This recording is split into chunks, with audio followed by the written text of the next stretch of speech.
ایک ایڈکٹ جو ہے وہ اس بندے سے آگے سوچتا ہے جو کہ ایڈکٹ نہیں ہے، اور جب ایڈکٹ آگے سوچتا ہے تو ہماری ضرورت ہوتی ہے کہ ہم ایڈکٹ سے آگے سوچیں. سمپل، ہمیں ڈائریکشن پتہ چل گئی. ایڈکٹ جو ہے وہ ہر چیز جو ہے وہ اس کے پاس اس کا جواب ہوتا ہے ریڈی میڈ، ایسے ہر وقت. جیسے گرم انڈے ہر وقت کوئی نہ کوئی مرغی گرم انڈے دیتی ہے، تو وہ اس کے پاس بالکل موجود ہوتا ہے جواب. وہ بیٹھا ہوتا ہے تو ساتھ کی گاڑی میں ساتھ بیٹھے ہوئے بندے کو کہتا ہے جیڑی اے اگے گڈی جا رہی ہے نا، اے ساڈا پیچھا کر رہی ہے. تو ساتھ والا بندہ کہندا ہے یار جیڑی گڈی اگے جا رہی ہے ساڈا پیچھا کیویں کر رہی ہے؟ کہندا ہے کوئی تے چلاکی ہے.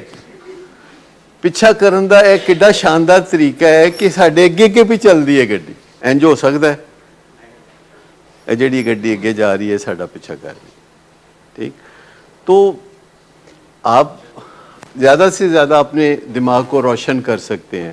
زیادہ سے زیادہ آپ 2-4 ہاتھ آگے سوچنے کی صلاحیت پیدا کریں. جیسے کہ ہمارے پیشنٹ 2-4 ہاتھ آگے سوچتے ہیں اور ہم 2-4 ہاتھ پیچھے سوچتے ہیں، تو پھر آپ دیکھ لیجئے وہ ہمیں ٹرک کی بتی کے پیچھے لگا ہی لے گا نا کسی نہ کسی طرح. نہیں، یہ اپنے پلیوں نہ پاؤ، میں نے نہیں کہا اگنور کریں. نہیں، میں نے کہا کہ آپ تحمل میں رہیں، آپ اللہ کی دوسری نعمتوں کے بارے میں سوچ کے اس کا شکر ادا کریں.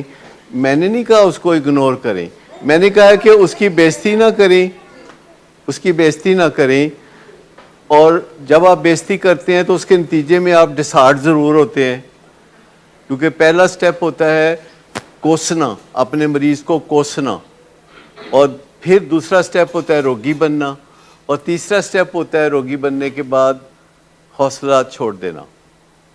تو اگر آپ بےزتی کرتے ہی نہیں، نامناسب کلمات کہتے ہی نہیں، آپ اپنی حصے مزاح برقرار رکھتے ہیں، اور آپ نے جو بات کہنی ہے سادہ لفظوں میں کہہ کے تو چپ ہو جاتے ہیں، اور اس کو کہتے ہیں کہ اگرچہ یہ تم نے پھر کر لیا ہے کہ تم نے آدھی رات کو ایک فالتو چابی بنوائی ہوئی تھی اور نہ ہمیں سونے کا موقع ملا، ہم تمہیں واچ کرتے رہے، پھر ہم باہر جا کے دیکھا کہ ایک موٹر سائیکل والا جو ہے اڑن کھٹولے پہ آیا اور آپ کو ایک لال پری کا تحفہ دے کے چلا گیا.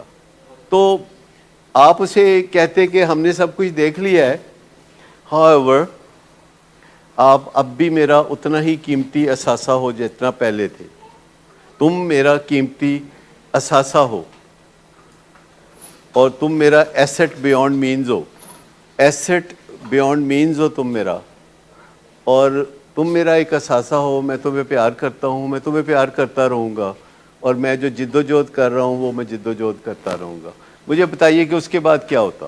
پھر آپ جا کے سو جاتے، کہتے چلو. آپ نے اسے کہا کہ سویرے ہوں تو یونیورسٹی نہیں جانا، وہ تاڑے جاگن تو پہلے یونیورسٹی چلا گیا.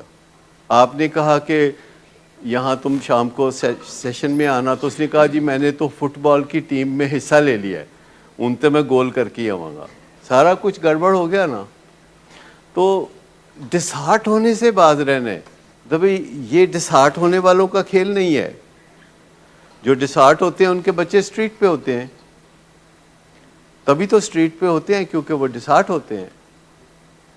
تو آپ تو نہیں چاہتے کبھی خدا نخواستہ آپ کا بچہ اسٹریٹ پہ جائے، آپ تو اسے ریکلیم کرنا چاہتے ہیں. آپ سڈنلی ایک کھلی ہوئی مسکراہٹ کے ساتھ کہتے ہیں you have done it, I am disappointed, لفظوں میں.